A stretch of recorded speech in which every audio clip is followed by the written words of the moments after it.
Hello everybody. Hello everybody. Hello everybody. How we doing? Today is a very exciting day because I am starting something that I've been trying to for a very long time. Hello everybody. By trying, I mean writing a couple ideas down, waiting a few months, drawing a quick sketch, waiting a few months. But we're not doing that anymore. You guys are watching, so I'm not going to make you wait a few months. Today, we are starting a comic. Finally. I've said this a few months ago that I was going to start one, but now we're doing it. I wasn't lying. And the reason this is so exciting is because I've been working on this story for probably about 5 years. Again, not consistently, but I drew this, I think in like grade 9. These are the travelers. They are a species who doesn't eat, doesn't sleep, and looks eerily similar to humans. They just have exaggerated features, so like bigger mouths, bigger eyes, bigger noses. And that's the only difference. You can only tell that they're a traveler by looking at their face. What they do is they'll travel in small groups, walk in one direction, and keep going that way. Like I said, they don't eat, they don't sleep.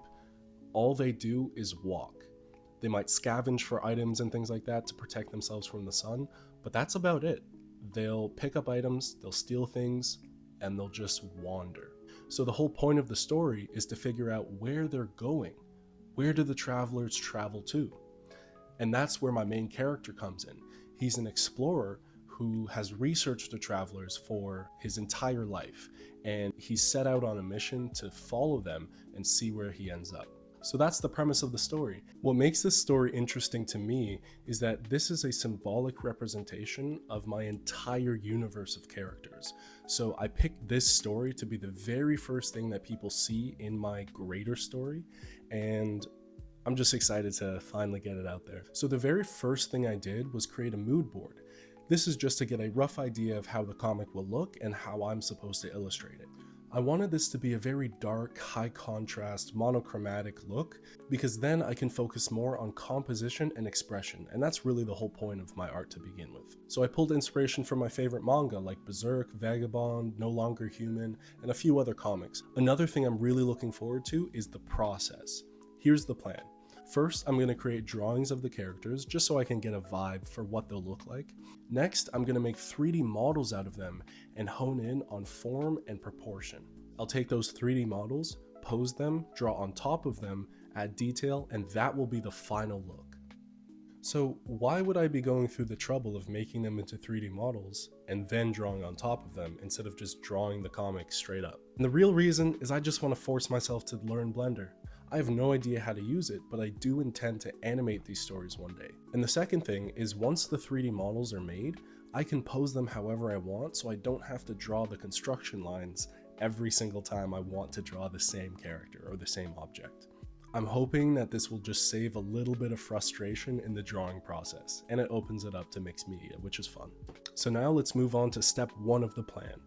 I'm gonna do this in my sketchbook because I already attempted to do it on my iPad, which was the intention. It's supposed to be digital, but it just didn't turn out well.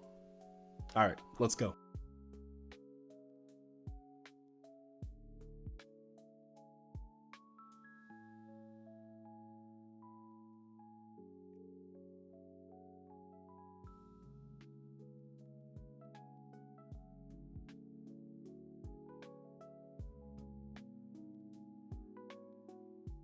And there we go. That's the first drawing done.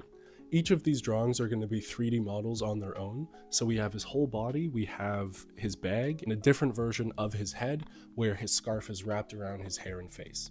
I just figure I'm going to draw the bag a lot, I'm going to draw him a lot, and it would be cool to swap out his head once in a while. So that page also has a few notes just about how he's supposed to look in the end. He has a walking stick, he's a little bit hunched over. I want sharper forms on him.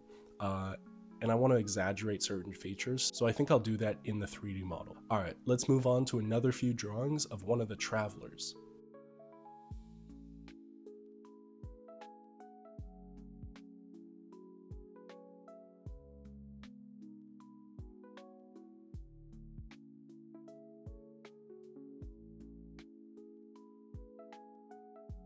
and there's another few drawings done. I do think they look pretty cool, but I definitely could have worked a little bit more on the drawings themselves just to get that vibe perfect. Although I don't really care right now, I know it's going to look way different in the final rendition, and I'm just looking forward to that. So I'm using this as kind of a test to see how the process treats me. I've already tried to make a 3D model of the Explorer and draw over top of it, and here it is. It does look pretty cool, but this is definitely a rough sketch, unfinished version of it. I want to put a little bit more effort into the 3D model itself and exaggerate those forms and focus on line weight. I think line weight specifically is going to be very important for this comic because stylistically, that's what's going to bring out the drama. That's what's going to bring out the intensity of certain scenes. So that's also why I've decided not to add too much color. I want to focus on the drawings themselves and the composition of each of the panels instead of the prettiness of each of the colors. Although I do like color, obviously. So yeah, I'm going to be working on this comic for the next few months. If you want to see behind the scenes artwork or early releases of this story, then you can go visit my Patreon. I'll put as much as I can on there. Thanks for doing step 1 with me. We just got to get these guys on the computer next. And remember, be the greatest.